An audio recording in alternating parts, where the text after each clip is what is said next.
Olá, bom dia. O envelhecimento faz parte do desenvolvimento humano, claro, mas tem muita gente com medo de envelhecer. Para falar sobre o tema, nós vamos conversar a partir de agora com a psicóloga Evelyn Lindholm e com Glécio Sandro, diretor do Asilo Solar do Outono. Também aqui comigo, neste primeiro bloco, o radialista Robson Júnior. Sejam todos bem-vindos à nossa sala de estar. Obviamente que a gente não pode deixar de citar, gente, esse aplicativo que virou uma febre mundial. Eu acho que todos aqui, por curiosidade pelo menos, pegamos uma foto nossa e colocamos para que o aplicativo nos projetasse para os próximos 20, 30 anos. Isso chocou algumas pessoas, fez a felicidade de outras, mas eu começo com a senhora. Particularmente, eu fiz. Fui lá testar, achei ótimo. Gente, você é uma velhinha bacana, né? Fiz no meu esposo também, falei, vamos ser um casal bonito por aí. A sociedade, na visão da senhora, está preparada para envelhecer? Não está, não. Por quê? Não está, não, porque, na verdade, nós não estamos nem preparados para amadurecer, que dirá para envelhecer, né? As fases da vida, quando a gente pensa nelas, assim, adolescência, fase adulta, nós nem sequer nos preparamos para essa mudança. Da adolescência, por exemplo, para a fase adulta, porque parece que tem que ser delimitada dentro de um marco de aumento de responsabilidade e tudo mais. Saindo desse repertório da fase adulta, a gente vai direto, né? Eu não sou mais adulta, agora eu sou já uma pessoa de idade, né? Ou seja, eu tenho outros referenciais. E quando a gente pensa em envelhecimento, a gente não pensa necessariamente em coisa boa. Dificilmente alguém associa o envelhecimento a algo positivo, como maior liberdade, como às vezes já está com os filhos criados para fazer algumas escolhas individuais, como o fato de já estar assim, às vezes, ou aposentado, ou então já trabalhando apenas o suficiente. As pessoas não pensam isso, elas associam ao envelhecimento à aparência, que já não vai mais ficar boa, e também não pensam no vou envelhecer e vou continuar legal, bacana, gostando de mim mesmo, feliz, e o envelhecimento associado à doença, né? Então, se você associa essas duas coisas, você completa com uma sensação de solidão, que muitos também associam. Eu vou envelhecer e vou ficar só.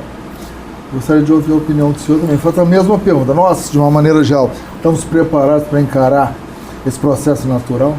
Infelizmente, não. O ser humano assim, é um bicho danado, digamos assim. Bota danado nisso. E o processo de envelhecimento no Brasil e no mundo assim, tem sido muito rápido, muito acelerado. Assim, em 2015 eram cerca de 900 milhões de idosos.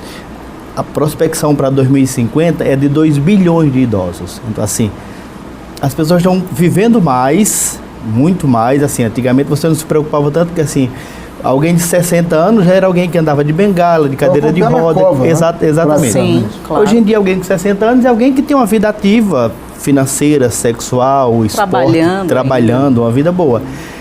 Aí entra aquela grande questão que a senhora disse, da aparência física, que é uma das grandes preocupações isso. Assim, como é que eu vou ficar? Como é que as pessoas vão me ver? Assim, nesse advento da internet, das selfies, das redes sociais, Sim. que é foto em tudo quanto é canto. Então, assim, as pessoas estão muito preocupadas com o físico, com o aparente. Com como se parecem, né? E vem questões muito mais além, assim.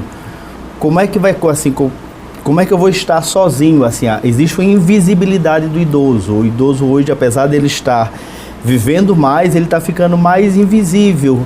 Por quê? Porque, assim, todo mundo trabalha muito, então assim, ninguém tem mais tempo de ficar cuidando do seu idoso em casa, do velho em casa. Então o velho, assim, em vez dele aproveitar a vida porque ele não soube se preparar para essa velhice, ele se torna um fardo na maioria das vezes da família. E assim, fica difícil para ele entender esse processo e para a família entender esse processo. Robson. Nós temos um representante que cuida do Solar do Outono. Então eu queria colocar essa questão. Há uma tendência o que hoje das pessoas, hoje é um tipo de acolhimento. O Solar é diferente, por exemplo, do asilo de mendicidade, lá cuidado pelo pessoal da maçonaria. Há uma tendência de que as pessoas, e eu quero depois continuar com a Evelyn, vocês recebem essas pessoas. Eu conversando com o pessoal lá no asilo, há uma tendência de que as pessoas passem o dia naquele local, mas que voltem para o aconchego. Como é que é esse trabalho? Como é que vocês veem o dia a dia dessas pessoas que chegam lá para vocês? Qual é o perfil dessas pessoas? Certo, assim, existem várias modalidades de acolhimento para idoso hoje em dia. Assim, existe o que nós chamamos de centro-dia, o centro-dia onde o idoso vai, passa o dia e retorna para sua casa. Mas a grande preocupação hoje em dia, a grande busca é para o abrigamento, para as ILPIs, Instituição de Longa Permanência, onde os idosos vão morar. Exatamente por isso, porque não tem mais quem cuide do idoso quando ele fica em casa. Chega uma fase da vida que ele não consegue mais se cuidar. Às vezes assim, ele é consciente, ele é ciente, mas ele não tem mais condições físicas pelo próprio processo de envelhecimento. Ele não tem mais como se cuidar. Então assim, os filhos que às vezes cuidam dele trabalham o dia inteiro. Os netos estudam e trabalham o dia inteiro. Então não tem mais quem fique com esse idoso. E aí vem a questão do processo de envelhecimento no sentido de assim, como foi o meu envelhecimento? Assim, eu envelheci bem, assim, é um processo natural, normal, porque se é um processo normal, eu vou estar consciente, vou estar ciente, não vou ter tantos problemas patológicos, não vou ter tanta doença.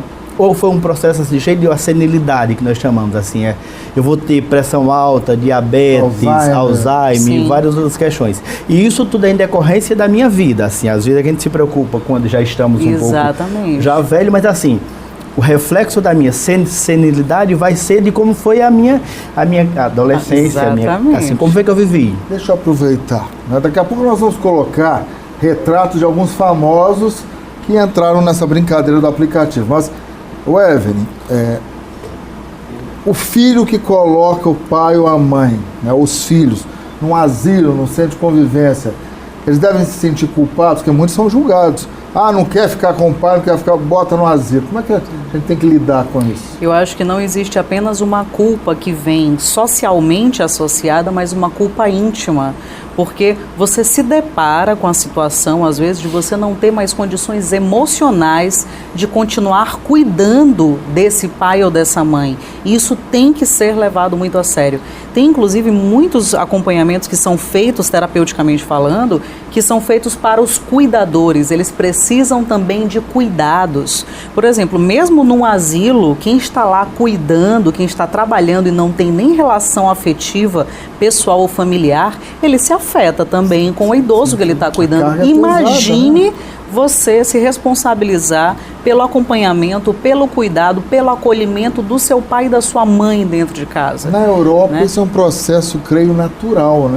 Em alguns lugares já é natural, porque há um preparo para isso. No Brasil, as pessoas não se preparam para isso. Parece que muito mais as pessoas estão se preparando para o eu vou envelhecer bonito, eu vou envelhecer fazendo atividade física, eu vou envelhecer, vai ficar tudo bem. Acontece alguma coisa, você não está preparado para isso.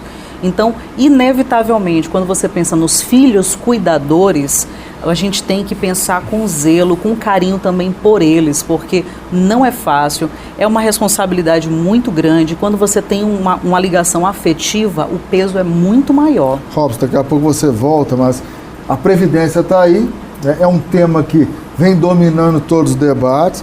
Eu comecei fazendo essa provocação. Nós, sociedade, estamos preparados para o envelhecimento, mas daqui a pouco eu quero saber de todos vocês se o Estado está preparado com a população que cada vez mais está envelhecendo, segundo dados do IBGE. Mas antes tem famosos, como eu já frisei, que entraram na onda do aplicativo. Vamos conferir. O apresentador Celso Portiolli, temos a Xuxa, o cantor Luan Santana e o apresentador Danilo Gentili, né? Ainda temos nesse hall de artistas a cantora Ludmilla e o apresentador do SBT, o Ratinho. O Ratinho não mudou muito não, hein? O Ratinho não mudou muito não. Mas e aí, Robson, o Estado brasileiro? O Estado brasileiro, nós não estamos preparados. É o que todo mundo fala. Quer ver um problema? Eu vou colocar aqui um tema que é meio tabu, e eu acho que acaba no consultório de Evelyn. Há uns 2 ou 3 anos atrás, eu vi uma estatística que não se coloca muito na pauta. É que determinados idosos estavam, por exemplo, entrando numa estatística de doenças venéreas. Eles não tinham, eles são de uma geração antes da camisinha e são da geração Viagra. Até da AIDS, né? Isso. Então, há inclusive números, é interessante. É uma estatística velada, ela fica escondida. E como é que trabalha, por exemplo, o que dizer? Nós temos adolescentes ouvindo a gente agora, ou pais que talvez fiquem constrangidos de falar isso para o velhinho que está saindo, porque está utilizando pílula. Sim. Como trabalhar isso, essa relação? Primeiro que a gente tem que pensar que a maioria das pessoas hoje em dia não estão necessariamente, quando você pensa assim, na população idosa, né? Eles realmente não vêm desse repertório anterior, do usa camisinha, do se proteja, do doença, disso, daquilo. Hoje em dia a gente não tem, simplesmente não é direcionado, as campanhas nem são direcionadas para esse público. Verdade. Né? No entanto, a gente tem as pessoas que já não têm mais essa restrição, porque já não depende mais só do corpo. Não é só um cara de 60 anos, que o corpo dele não está mais respondendo daquela forma, mas tem lá o comprimido que faz com que ele responda fisicamente. Então ele se sente preparado para isso, né? A mulher também, hoje em dia tem remédios que são dados para a mulher e que ela fica mais tempo, né, ativa sexualmente. Como lidar com isso se a gente ainda não falava para essas pessoas antes sobre proteção? Aí você vai chegar para o seu pai, lá de 60 anos, né, que está saindo com uma menina que ele inclusive conheceu no aplicativo, e dizer para ele, pai, use camisinha. Você não fala, né? Você pode até tentar brincar e tal, mas vê como isso geralmente é falado em tom de brincadeira. Não é falado em tom de seriedade. Pai, olha, hoje em dia as pessoas estão com doença venérea, estão com doenças que são sexualmente transmissíveis. Tome cuidado, se proteja. Geralmente não somos nós que recebemos lá atrás esse tipo de orientação. Quando a gente vai abordar uma pessoa de uma certa idade para falar sobre isso, inclusive eles até vetam a gente. Dizem, não sei o que, tal. Fingem às vezes até que não está acontecendo, mas é uma preocupação e tem que ser analisado e tem que ser conversado, né? Como a gente conversa com o adolescente, a gente tem que conversar com o idoso também. A grande questão é que assim, existe esse tabu, assim, é muito mais, eu não diria nem um tabu, é um preconceito mesmo, assim, no sentido que, assim, você acha que o idoso, ele é alguém que Acabou deixou de ele. ser. Isso. Sim. Assim, ele essa questão da invisibilidade, Sim. assim, a questão sexual, assim, é como se não existisse mais nele, e o desejo continua latente do mesmo jeito, com o advento da medicação, fica muito mais forte. E, assim, e entre outras questões, a questão financeira, assim, o idoso, muito cedo, os filhos já querem assumir o cartão, o benefício, a aposentadoria, gerenciar a vida dele. Né? Exatamente. Dizer se ele pode ir para tal festa, se ele não pode ir para tal festa, se ele vai para tal viagem, se ele não vai para tal viagem. É como se o idoso deixasse de ser. E é esse preconceito que a gente tem que quebrar. E assim, a coisa é tão velada que, por exemplo, assim, nós, quando chegamos a certa idade, o que é que a gente diz? Assim, eu quero envelhecer, mas eu quero ser um velho de espírito jovem, ou de alma jovem. Isso é um preconceito, né? Eu quero ser um velho, sendo velho, com a experiência do que eu vivi na juventude, na criança. Com aprendizado, com a sabedoria. Com a sabedoria. Essa é a grande questão. Interessante, né? Você acaba reforçando o preconceito. Claro que sim. Exatamente claro que isso. sim. Agora, por falar em preconceito, nesses dias aí eu estava lendo uma revista e uma frase me chamou a atenção. Mulher só pode envelhecer no aplicativo. É verdade? Muitas das vezes é sim, porque na verdade a gente vê. Você pode ir para qualquer clínica de estética e conta na recepção quantos homens e quantas mulheres tem lá. Você vai ver um público imenso de mulheres lá. Eu vou te dizer, a aceitação estética é dado muito mais ao homem do que à mulher. A própria mulher aceita muito mais facilmente um homem mais velho com uma barriguinha do que um cara aceita ele lá, independente de como ele esteja esteticamente, ele quer uma mulher mais velha com uma barriguinha. Cabelo grisalho no homem é charme, na mulher então assim, isso incentiva muito e nós somos constantemente colocadas dentro de um repertório onde sim, tem que ser bonito, tem que ser jovem, tem que ser magro, tem que estar com tal postura, tem que estar com saúde, ou seja, é uma série de coisas. A minha mãe, por exemplo, ela não pinta o cabelo, né? Eu acho o máximo, ela já tem aquela manchinha aqui branca no cabelo, eu já falei pro meu esposo, vou deixar, quando começar a aparecer, vai ficar branco mesmo, porque não há uma necessidade, isso tem que vir do indivíduo, né? Não há uma necessidade que possa ser levada apenas para o aspecto social. A gente pensa, mas a sociedade exige isso de mim. Gente, ninguém da sociedade vem até mim me dizer como eu tenho que ser, que corpo eu tenho que ter, nem qual é o peso que eu tenho que ter. No entanto, se eu ler que aquilo que está ali, que o que eu estou vendo e eu estou achando mais agradável do que ter tal peso, tal idade e tudo mais, sou eu que estou cobrando isso de mim. Mas aí eu culpo a sociedade, né? Porque é mais fácil, ao invés de dizer, realmente sou eu que me preocupo, eu que não quero envelhecer, eu que não quero ter cabelo branco, eu digo, a sociedade não aceita. A gente tem que se aceitar. Se começarmos com o repertório do eu me aceito, eu pulo imediatamente pro não me importa o que a sociedade espera de mim. Mas as pessoas não fazem isso. Elas entram no repertório do lá no meu íntimo eu não me aceito, então eu vou dizer à sociedade que não está me aceitando. O processo de envelhecimento, assim, ele abrange, assim, todas as etapas e todos os sentidos do ser humano, assim, a questão psicológica, social, cultural, financeira, geográfica, e assim, nós não estamos preparados para isso. Então, a gente, assim, nós não entendemos isso e não aceitamos isso. Essa é a grande questão. Então, a gente se preocupa com um fator psicológico ou com um fator cultural ou estético, mas não na sua totalidade. E essa é a grande dificuldade, a gente trabalhar o idoso, vendo o idoso como um ser total, como uma pessoa toda. E a gente não faz isso, a gente faz pouquinho. Por que nós temos tão poucos geriatras, médicos geriatras, que vê essa totalidade? Assim, uma pessoa idosa, ele não pode mais procurar um médico específico para tal doença, porque o organismo dele não responde do mesmo jeito. O antibiótico que ele tomava para a garganta não é o mesmo pela questão da idade, por aquela questão toda. Então, assim, os médicos que vê os idosos na totalidade como geriatras são pouquíssimos que nós temos, a dificuldade de encontrar. Exatamente por isso que a gente quer ver ele desfacelado, em pedacinhos. É interessante que nas duas pontas, né, Robson? Hoje, em algumas regiões do país, você tem dificuldade de encontrar pediatras, né? Sim. Ebiatras que cuidam do adolescente e lá na outra ponta o geriatra. Sim. Bem, dentro desse contexto, eu estou aqui pensando, vamos ver, você falava do Estado, como é que o Estado vê isso, como é que se distribui, porque vai ser uma ação de todos. Por exemplo, o perfil desse cuidador. Me preocupa agora o perfil do cuidador. De vez em quando a gente vê cenas de pessoas, e as imagens viralizam rapidamente, de pessoas que às vezes atacam idosos, que maltratam idosos. Como preparar então, do seu ponto de vista psicológico, até filosófico mesmo, ou mesmo, parece que, não parece a vocês que nós precisamos que, aqui por exemplo, o caso da gente, de criar cursos e que tenha essa responsabilidade. Eu não vejo assim preparação de idosos, vejo alguns anúncios já de jornal querendo cuidadores, mas qual é o perfil dessas pessoas? Como preparar essa gente, Evelyn? Quando a gente pensa em cuidador de idosos, a gente pode pensar inclusive com cuidador de criança, porque a pessoa que ela tem a capacidade de maltratar alguém indefeso pode ser o idoso ou pode ser uma criança que tem a mesma vulnerabilidade, né? Então, nós não temos muitas pessoas que são de fato empáticos.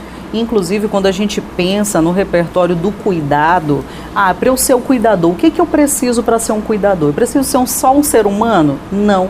Eu preciso ser um ser humano que tem empatia, que tem sensibilidade, que tem inclusive consciência sobre envelhecimento, que sabe, por exemplo, que um idoso eu não posso simplesmente, como uma criança, mesmo bem pequenininho, eu posso simplesmente carregar. O idoso você não pode pegar de qualquer jeito, você não pode movê-lo de qualquer forma, você não pode, como uma criança que você vai lá, um bebezinho pequenininho, você pega rapidinho, bota de um lado para o outro. O idoso você não pode fazer isso. Então, assim, tem que haver uma consciência da condição real de saúde, de mobilidade, de necessidade desse idoso. Não apenas dizer assim, eu sou um cuidador de idoso porque eu gosto de idosos. O só gostar não é suficiente. Eu estou sem emprego no momento e vou encarar essa atividade como um bico. Acho que é um tremendo erro, né? Exatamente. A grande questão, assim, quando você trabalha com idoso, assim, eu sempre digo que existe a gente trabalha com duas coisas que são extremamente antagônicas, mas que precisam trabalhar juntas. Assim, a gente tem que ser extremamente paciente, porque o idoso, assim, já viveu coisa demais, já não tem muita paciência, já não quer mais determinado tipo de coisa, porque ele já sabe que vai dar certo ou que vai dar errado desse jeito. A gente que ainda não está idoso, não está com essa paciência toda. Então a gente tem que ser paciente ao extremo. E por outro lado, a gente tem que ser extremamente, assim, ágil, assim, tem que ser urgente, porque assim, não pode deixar para amanhã. Uma gripezinha hoje pode se tornar uma pneumonia amanhã. Uma queda, uma água no chão, uma queda e aí levar a óbito. Então, assim, a gente trabalha, tem que ser extremamente paciente e trabalhar com urgência, assim, isso é complicado, extremamente ágil. Então são duas coisas que... E aí eu acho que tem tem uma coisa importante aí nisso daí, que é ser pontual também com o idoso. Porque, por exemplo, a gente não tem que pensar em paciência no sentido apenas do ser gentil, mas paciência também no sentido de você ser objetivo e claro às vezes com o idoso. Se ele ainda está com discernimento, você mesmo que vá lidar com a teimosia dele, mas se você for mais assertivo e sem ser agressivo, que são coisas totalmente distintas, você consegue até maior suscetibilidade dele ceder para aquilo que você precisa fazer com ele. Você tem que ser sempre muito verdadeiro com o idoso quando ele está... Sim, exatamente. Você tem que dizer exatamente a verdade, porque ele sabe, ele é consciente disso. Você tem que ser verdadeiro e não ceder exatamente à teimosia. Assim, você não pode isso, e citando fatos, não pode isso por isso, por isso e por isso. Você tem que dizer assim, você não pode só no mundo das ideias. Com o idoso você tem que ser bem, citar o fato. Se você comer isso, a diabetes vai piorar. Assim, você tem que ser bem pontual. Gente, eu vou fazer... Aqui não tem nada engessado, né? Eu detesto engessamento. Então eu vou pedir mais 5 minutos para este bloco. A gente deveria terminar agora, mas eu acho que ainda tem mais 2 questões que eu gostaria de explorar mais com o conhecimento de ambos. O preparo das cidades brasileiras em termos de locomoção, não é só para o deficiente físico. Pessoa idosa tem dificuldade de locomoção, buracos, carros estacionados. Onde entra?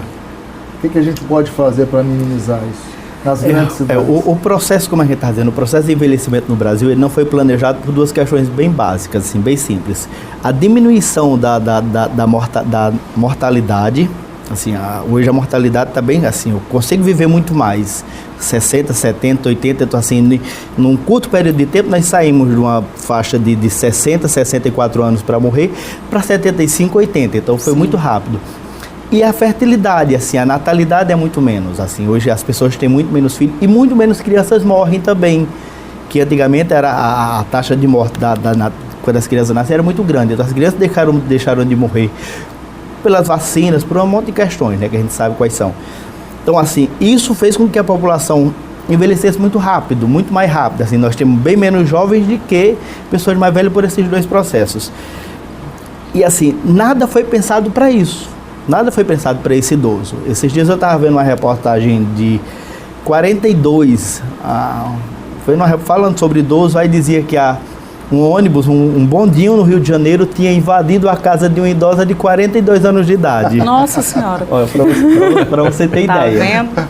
Hoje em dia, o nosso amigo ali tem 69 e está aí, ativo, trabalhando, tem a vida dele. Daqui a 5 anos eu já estou idosa, então. Pois é. Eu já passei, já estou. Então, assim, tá vendo? mas assim, as ruas não foram pensadas nesse sentido, os prédios não foram pensados nesse sentido. Porque elas não foram construídas agora, elas não foram construídas baseado nessa realidade atual, né? Em que a gente tem uma quantidade muito maior de idosos ativos, inclusive. Porque a questão não é só apenas temos mais idosos, não, temos mais idosos ativos, mais idosos fora de casa. Antes a gente era comum a gente ver idoso onde? Na porta de casa, na cadeirinha de balanço, não é verdade? Isso. Ali esperando a morte chegar, né? Hoje em dia não é assim, a gente tem idosos que trabalham, que saem para fazer compras, que vão e voltam, então assim, a cidade não foi construída para essa época. A verdade é essa, né? Quando foi construída lá atrás, não estava pensando nessa realidade. Eu estava comentando com o Robson, antes da gente entrar no ar aqui, eu acho que o nosso telespectador também está convivendo com isso.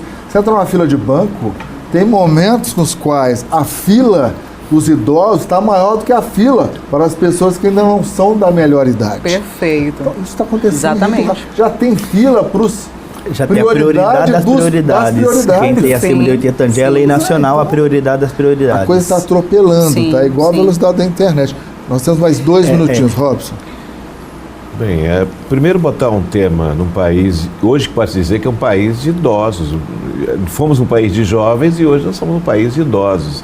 Acredito que até aquela questão, você falava, as vasectomias feitas por políticos, por exemplo, no Nordeste, que isso aí trocavam por votos ali pelos anos 70 até bem pouco tempo, tudo isso deu uma freada e agora, logicamente, as vacinas, há uma série de medicamentos que surgiram aí, tratamentos que foram querendo aumentando essa longevidade.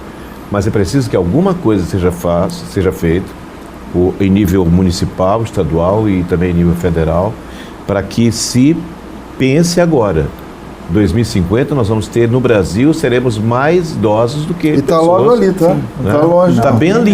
Tá Eu fico pertinho. pensando, eu acabei de 3 completar. décadas voam. Eu acabei de completar 60 anos. Eu já estou nessa faixa aí. Não é? 1 minuto, mensagens finais. O que vocês gostariam de deixar para o nosso telespectador? É importante que a gente entre no processo de aceitação e informação, principalmente, né? Eu acho que muitas pessoas estão envelhecendo de forma traumática porque elas não se informam, inclusive sobre o envelhecimento, sobre o próprio processo que o corpo passa, a mente passa, as variações perpassam, né? A gente não vai se preparando para isso e a gente vai negando isso com um procedimento aqui, com outro ali, com uma preocupaçãozinha, mas a gente não se dá conta de estou envelhecendo e isso faz parte do estar vivendo. Por favor. Isso, o idoso precisa então se empoderar da idade que tem, da experiência que tem, da história que ele construiu para chegar onde ele está. Então assim, ele precisa tomar de conta da vida dele, ele precisa se tornar autônomo outra vez, ele precisa sair da invisibilidade. Isso é uma questão dele. Isso entra muito nas questões sociais também, assim. Como é que vai ficar minha aposentadoria? Como é que eu vou ganhar na frente? Ele precisa começar a gritar nesse sentido, porque senão vai ficar complicado. Agradeço demais a presença de ambos. Resenha faz um rápido intervalo e volta já já com o tema Feminismo nos Espaços Educativos. Daqui a pouco a gente volta.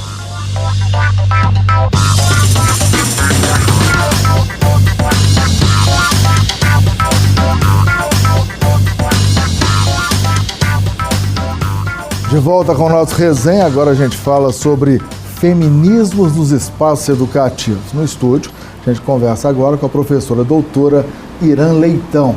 Ao nosso lado também estarão o radialista Robson Júnior e o jornalista John Coutrin. Professora, prazer recebê-la. Bom dia, tudo bem? Tudo bem, nós é que agradecemos pelo espaço para divulgar o evento. Vamos começar falando então desse evento. Está marcado para o mês de setembro.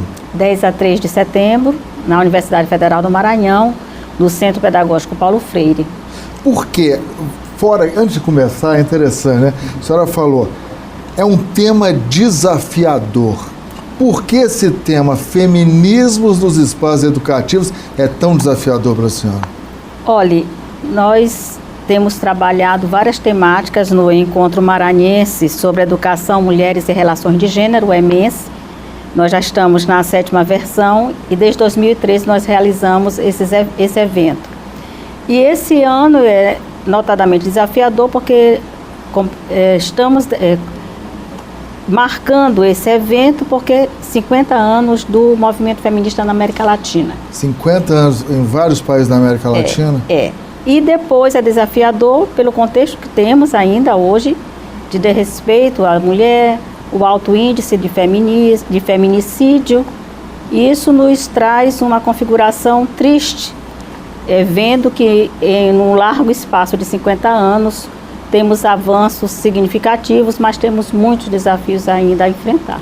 Os casos de feminicídio, professora, eles são mais latentes. Em qual país da América Latina? Se a senhora tiver dados, em que posição, por exemplo, o Brasil ocupa no contexto latino-americano? Em termos do número de feminicídios. Mas nós estamos avançando, a sociedade brasileira, na visão da senhora? Olha, dados específicos, infelizmente, nesse momento eu não tenho para lhe dar, mas é sabido que a América Latina tem um quadro significativo de feminicídio, tanto pela cultura, né, que nós temos na América Latina, de machismo revelado, né, na América Latina de uma forma muito forte. E nesse ranking, usando uma expressão difícil de ser usada nesse caso, eu não posso lhe detalhar agora que o Brasil, que posição estaria. Mas, com certeza, a América Latina tem um quadro de feminicídio significativo. Robson. Eu vou tentar aqui, eu não sou filósofo aqui do grupo.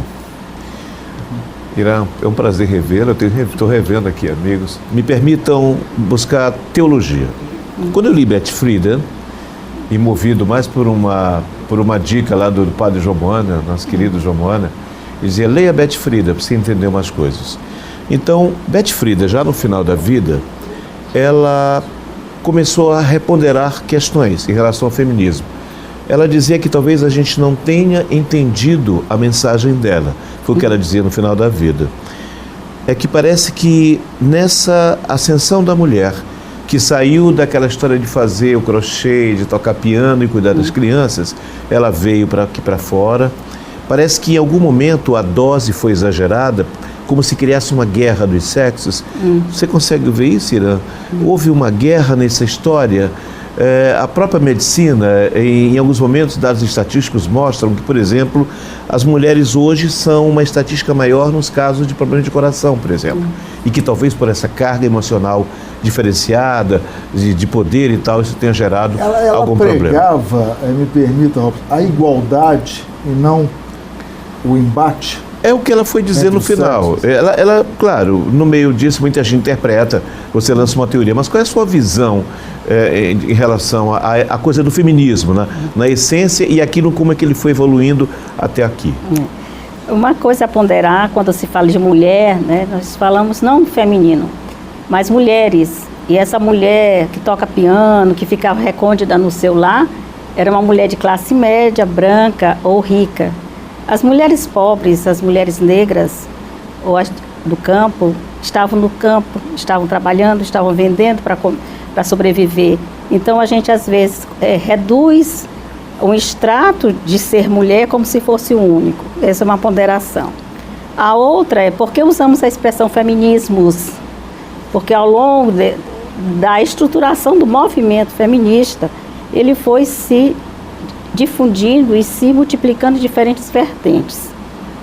E a grande pilastra do movimento é a igualdade de direitos, a igualdade da mulher votar, né? A liberdade da mulher exercer a profissão, ser respeitada como profissional e receber justamente e igualitariamente aos homens. As relações também que se estabelecem no âmbito da afetividade e da sexualidade.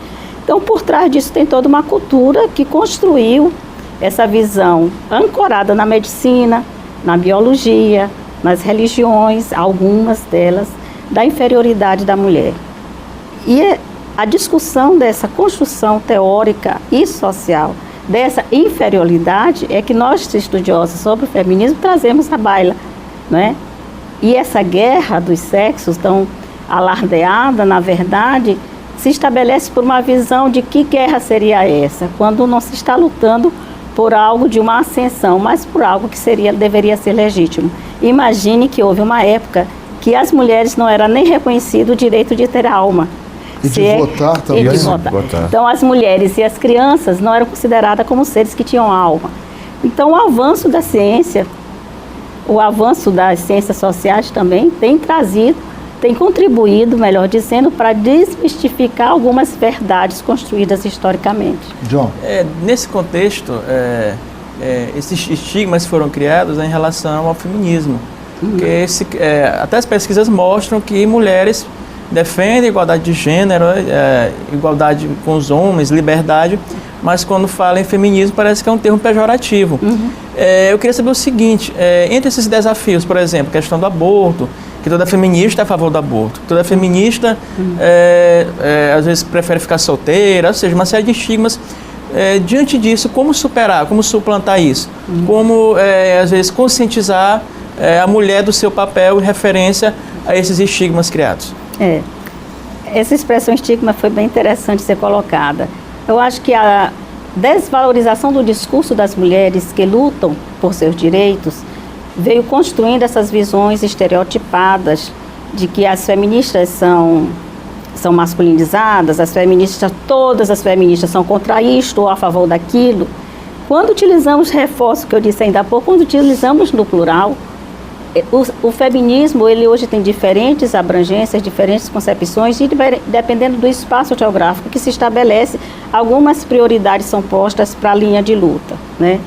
E reconhecer o direito da mulher de ter a sua expressão profissional, pessoal, de mulher que gera vida, de mulher que precisa ser respeitada por ser mulher e não ser morta por ser mulher, é ponto comum do movimento feminista como um todo. Agora, como eu disse, diferentes abrangências, diferentes enfoques, né? Ainda até há um encontro do que o John ressaltou. Eu já estava aqui com uma pergunta engatilhada para a senhora, que para muitos pode ser uma pergunta machista. Sim. Mas vamos lá, né? Feminina ou feminista? não se pode deixar de ser feminina mesmo sendo feminista. E para ser feminina hoje, se temos espaço de trabalho, de direito a voto, mesmo aquelas que se dizem exclusivamente femininas, devem isso às feministas. Robson. Feminina, feminista. Eu vou voltar a um termo também foi utilizado, que eu não sei, me atualize. Quando eu li, eu estava com 17 anos, quando eu li a Mulher de Jean-Paul Sartre, Simone de Beauvoir. E ela falava de complexo de castração. Isso está superado? Aquela ideia, uma ideia dela que quando a menininha olhava o menino sem fazer esforço nenhum, colocava o membro para fora, urinava, e a menina tinha que fazer todo aquele trabalho, ela se olhava e dizia, está faltando algo em mim. Está superado isso, doutora Ira? Olha, essa é uma vertente mais da área da psicologia, que não é a minha seara, mas pelo que eu sei, né, sim, porque foi uma forma de compreensão naquele momento que outras leituras já foram feitas. Mas eu queria chamar a atenção também do enfoque do nosso evento, que é sobre feminismo nos espaços educativos. E aí, às vezes, as pessoas acham pouca relação entre estar discutindo essa questão dos espaços educativos. E aqui compreendendo não só a universidade, mas os espaços de educação básica e os espaços de educação não institucionalizadas, né? E é importante a gente trazer essa discussão. E por isso que estamos provocando essa temática. Porque, apesar de que o ensino, a educação e a presença da mulher na escola, ela se deu variando em determinados espaços geográficos, em determinados espaços de tempo. Se você vê a docência nos primeiros anos, hoje ela é maioria, né? A docência nos primeiros anos da educação básica, a presença é praticamente exclusivamente feminina. Mas isso não significa dizer que isso, na ascensão dos níveis de ensino, é comum. E em determinadas áreas, essa presença ela é minoritária, né? As ciências exatas e tecnológicas, em alguns espaços ainda a presença feminina é diminuta. E há um enfrentamento significativo das mulheres e as meninas que optam pelas ciências exatas e tecnológicas de permanecerem nos cursos, finalizar e exercer a profissão. Então, essa discussão é importante para nós ajudarmos a desconstruir essas visões sobre o feminismo e também a discutir como que no âmbito das instituições escolares, em diferentes níveis, a presença da mulher e o fazer pedagógico da mulher e a presença da mulher como estudante e como técnica e como auxiliar de limpeza, etc., tem uma marca diferenciada por estar ali e as conquistas que ela precisa ainda ter nesses espaços. Agora, professor... especialmente, só para fechar meu pensamento, quando a gente pensa isso nos espaços de domínio de poder, né? Nas direções, nas gerências, nas reitorias, nas pró-reitorias, no Ministério da Educação, e aí os altos escalões você vai vendo uma certa redução da presença feminina. Qual o papel que a senhora atribui à escola no preparo das próximas gerações, né, cultivando a igualdade, o respeito mútuo? A garotada, meninos e meninas, como é que a gente pode trabalhar mais esses conceitos na escola? Olha, é uma questão que está posta em discussão, e dependendo de que âmbito você vai falar isso, você pode gerar muitas discussões que não caberiam aqui. Mas o importante é educar para o respeito à pessoa humana. Educar para o respeito à mulher como ser humano e ao homem como ser humano. E reconhecer que certas construções sociais e culturais precisam ser discutidas se elas foram e são ainda desrespeitosas para com homens e para com mulheres, notadamente. E aí você vai ter todo um prisma de discussão da valorização da mulher. Se você fala da mulher branca e que tem um determinado nível de escolaridade e econômico, ou você fala de uma mulher negra com determinado nível de escolaridade econômica, se você fala da mulher quebradeira de coco, se você fala da mulher que trabalha com mariscos, então você não tem uma única mulher, né? E você tem desrespeitos seculares à mulher branca, à mulher negra, à mulher indígena, à mulher quebradeira de coco.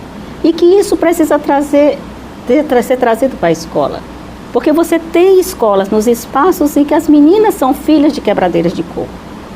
e que são até também trepadeiras de coco. Você tem escolas em espaço quilombola, e você tem escolas que você tem uma clientela majoritariamente negra. E essa menina, ela também sofre discriminação por ser mulher e por ser negra.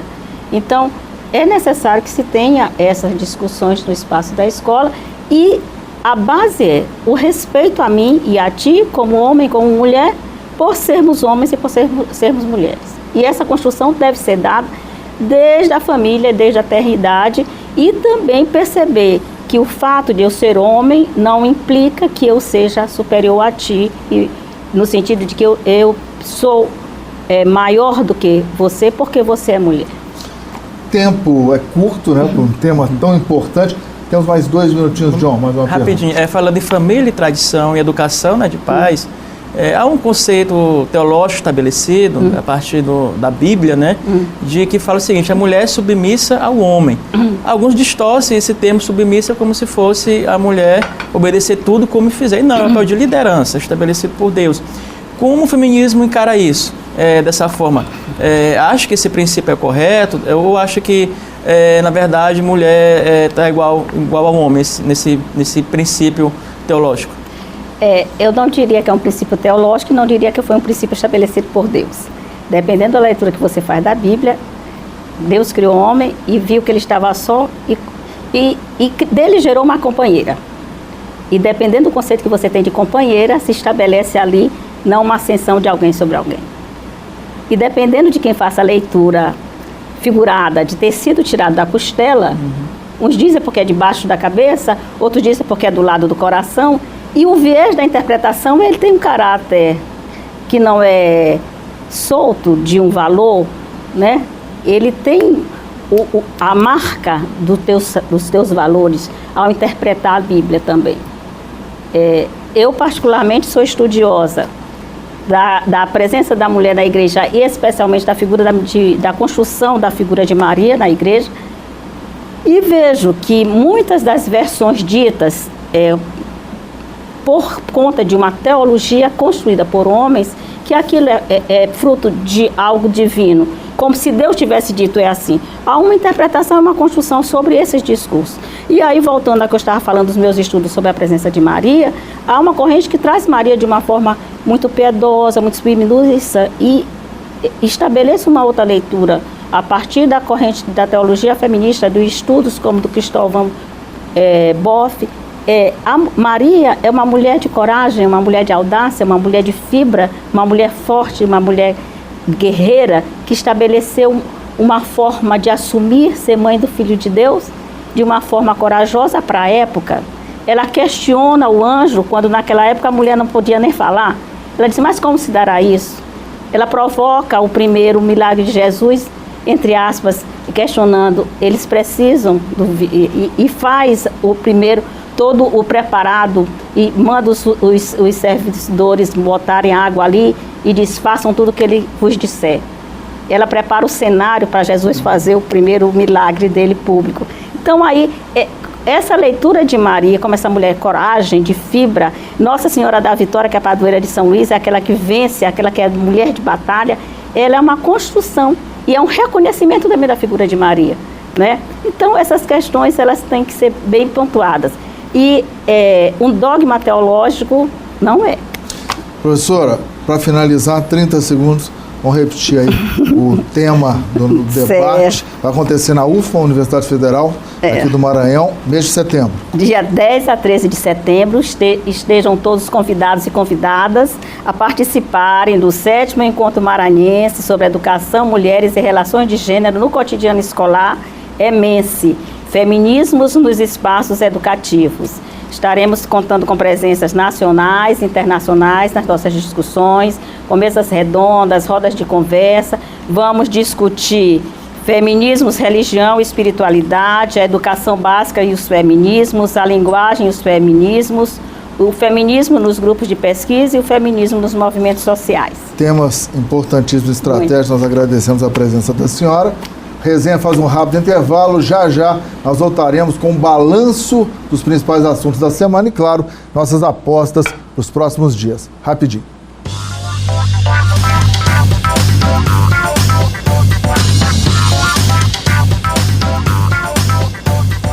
De volta com o nosso resenha, agora como sempre, nesse terceiro e último bloco, vamos fazer aí um balanço dos principais assuntos desta semana e projetar temas que terão, segundo a nossa experiência, destaque nos próximos dias.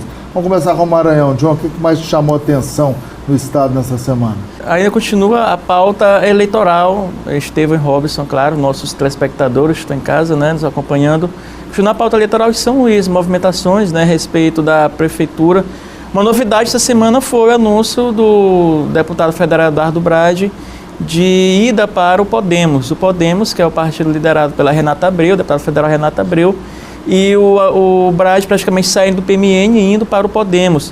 Isso, claro, ele já começa a montar estratégia para as eleições do próximo ano de prefeito de São Luís. O Brade foi o deputado federal mais votado do Maranhão nas eleições passadas, né? Ele poderia ser candidato ao governo, decidiu por não, preferiu traçar um projeto de disputar a prefeitura de São Luís. E do Podemos, hoje liderado pelo deputado federal Aloysio Mendes, ele deve sair do partido e ir para uma outra sigla.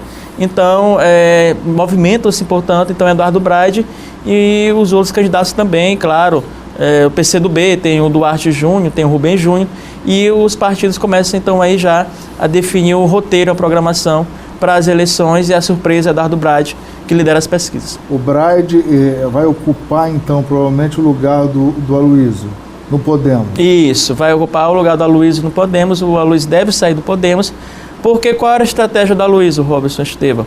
Era dar o Podemos para o Brade, né, filiar o Brade no Podemos, e ele ir para um outro partido para também dar sustentação ao Brade, ou seja, ele tinha um projeto em torno da candidatura do Brade, só que tentou o PSL sabia dessa estratégia, né, dele utilizar o partido para apoiar o Brade.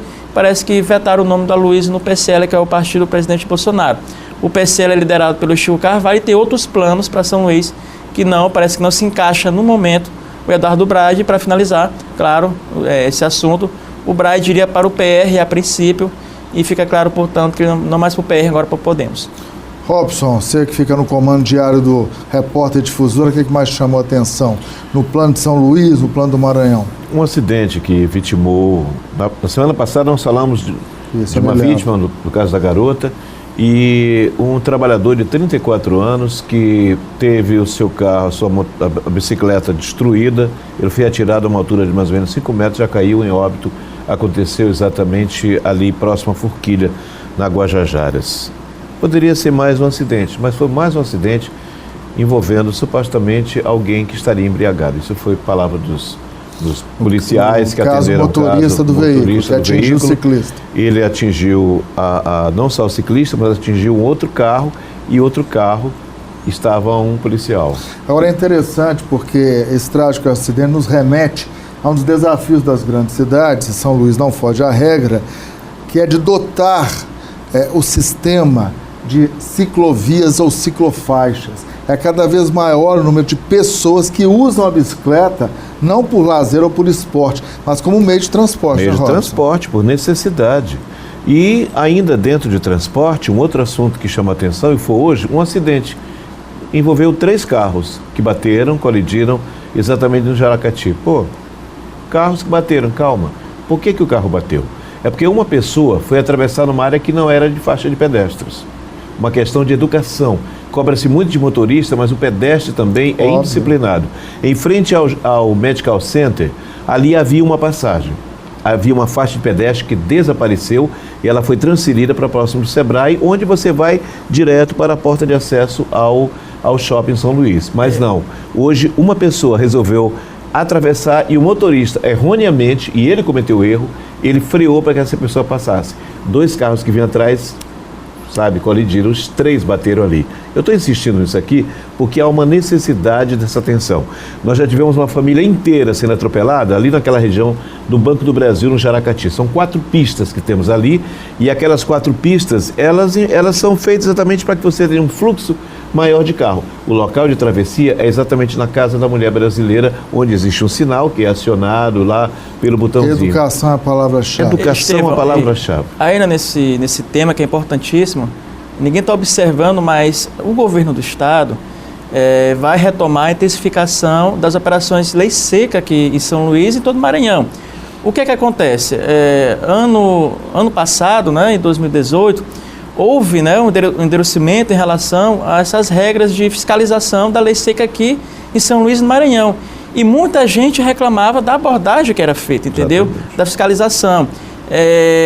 Inclusive a oposição ao atual governador colocou, né, na campanha eleitoral que o governo estava apreendendo os veículos, tomando os veículos dos pobres, por conta dessa densificação da lei seca. E olha os resultados. Abrandou um pouco, né, por conta dessa reclamação de parte da população, digamos assim, e os índices de acidente aumentaram por embriaguez. O que é que acontece agora? Diante desse índice alarmante, o Detran e o governo do estado voltam mais uma vez a partir dessa semana, vão intensificar novamente. Já começaram.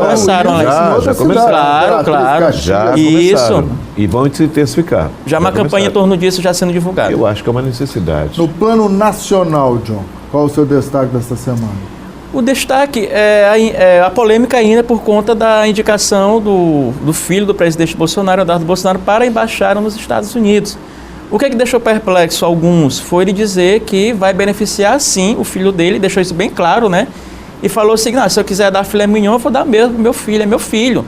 Então eu vou indicar e quem quiser aceitar, aceite, quem não quiser, paciência. Então, apesar de alguns defenderem pela súmula vinculante do STF, de não ser nepotismo por causa de uma indicação política, mas tem que ser visto também pelo lado, né, da moral, da ética, se isso é viável, se o filho dele tem todos os predicados, né, os atributos para assumir esse cargo. Um posto dos mais estratégicos, mais cobiçados pela diplomacia brasileira.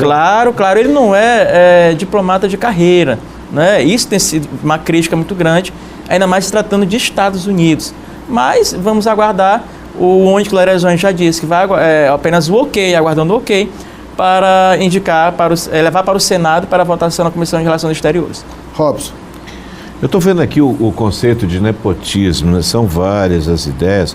E aí vocês falaram aqui do que é legal, mas do que não é ético. Parece que está em jogo é isso.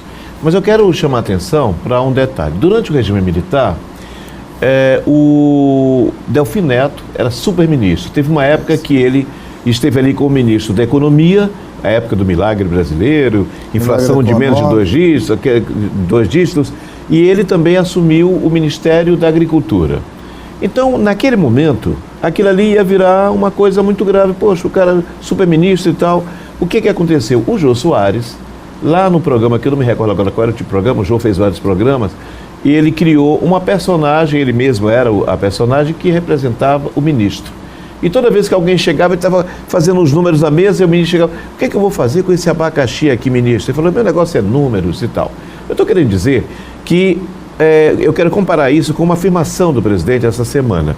Quando ele coloca uma frase, é porque ele quer talvez até chamar atenção para aquela frase, que é uma coisa de brincadeira, que vai virar um meme, papo nas esquinas, mas para fugir talvez de coisas mais graves que estão acontecendo.